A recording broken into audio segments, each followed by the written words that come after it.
Mesdames et messieurs, bonjour et bienvenue à cette autre édition de notre programme.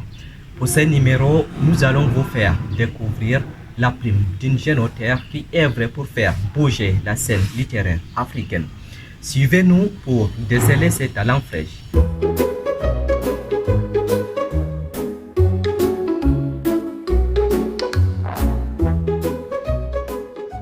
Notre invité du jour est Maëva Tahafo, jeune écrivaine.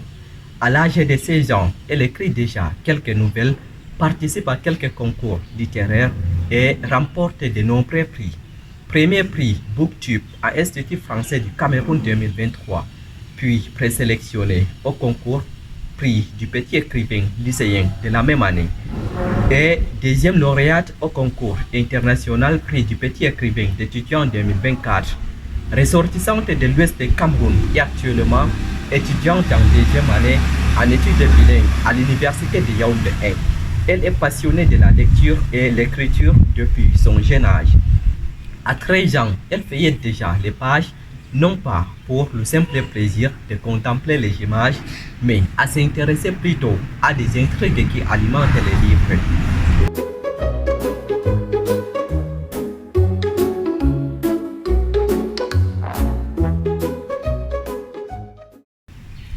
Bonjour Maëva.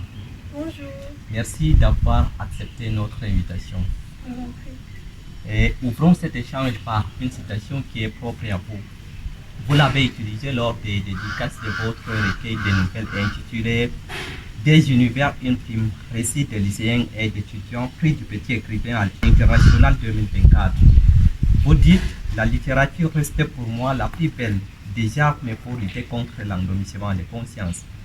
Alors, de manière plus claire ou encore avec des expressions plus explicites, qu'entendez-vous par l'endormissement des consciences et pourquoi pensez-vous que la littérature est inutile pour combattre efficacement ces fléaux? La littérature reste pour moi la plus belle des armes pour lutter contre l'endormissement des consciences. Par endormissement des consciences, j'entends par là la perte de réactivité des jeunes en général face aux problèmes qui minent la société. Vous savez, nous sommes dans une société où les réseaux sociaux ont déjà pris une certaine ampleur et influencent de façon plutôt négative le jugement des jeunes. Alors, je dis que la littérature peut rester la plus belle des arts parce que c'est justement dans ces œuvres littéraires-là qu'on pourra avoir véritablement une description plus réelle, plus réaliste de tous ces mots qui minent la société et des explications, des méthodes pour véritablement éradiquer ces fléaux. D'accord, merci. Un autre extrait de votre recueil suscite une nouvelle curiosité. Vous dites, croyez-moi donc quand je vous dis que c'est à la fac que j'ai compris le sens de l'expression se contenter de ce qu'on a. Alors, comment aider nos téléspectateurs et vos lecteurs aussi à comprendre afin de faire bon usage de cette expression dans la vie quotidienne? Se contenter de ce qu'on a. Pour essayer de revenir un peu dans le livre, il s'agit d'une jeune étudiante dans le milieu universitaire, bien évidemment, qui est en face à des camarades qui ont plus qu'elle. Vous savez, dans la société, il y aura toujours des gens qui auront soit plus que nous, soit moins que nous. Alors, étant un peu envieuse, elle essaie de se rapprocher de ses camarades-là pour savoir exactement, véritablement, comment est-ce qu'ils font. Et en se rapprochant d'eux, elle se rend compte que ses camarades la trempent dans des situations pas très nettes pour avoir tout ce qu'ils ont. Alors quand je parle de se contenter de ce qu'on a, c'est véritablement un conseil que je donne à tous parce que se contenter de ce qu'on a nous évitera presque toujours de tremper dans des choses louches, dans des situations pas nettes parce que l'on ne sait véritablement pas comment est-ce que les autres font pour avoir tout ce qu'ils ont. Dans le livre par exemple, j'ai pris le cas de la prostitution. Alors véritablement, je conseillerais à tout le monde de se contenter de ce qu'il a, de ce que la vie a à lui offrir, de ce que ses parents peuvent lui donner, de ce que Dieu peut lui offrir comme opportunité.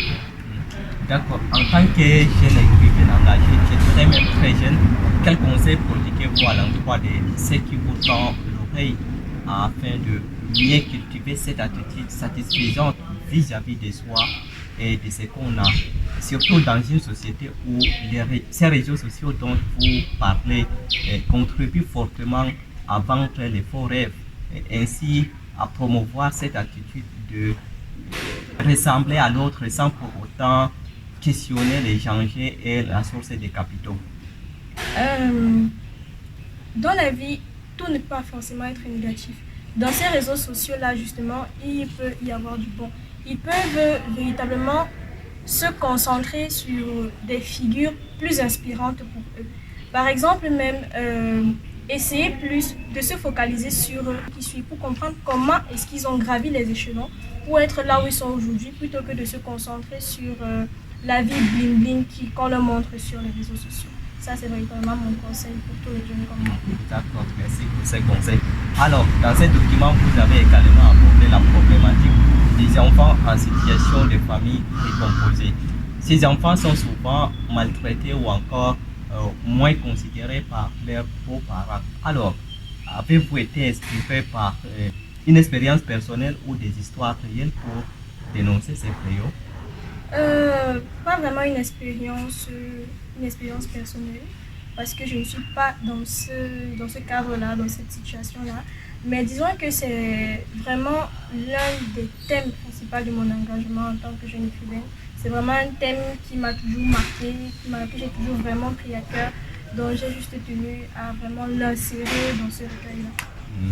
D'accord. Avant de nous quitter, quels sont vos projets littéraires actuels et futurs et quelles sont vos idoles afin de mieux décoller votre carrière dans les belles lettres?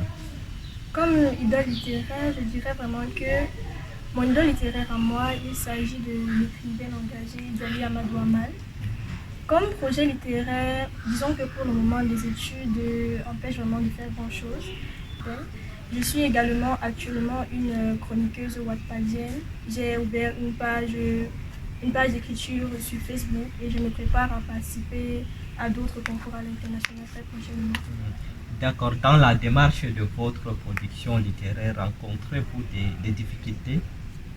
Oui, des difficultés, surtout avec le plan scolaire, parce que ce n'est pas toujours très évident d'allier sa passion avec ses études. Serena Maeva Dafo, merci d'avoir répondu à nos questions. Chers téléspectateurs, c'est ici que prend fin cette édition. Merci de nous avoir écoutés. Restez pour la suite de nos programmes.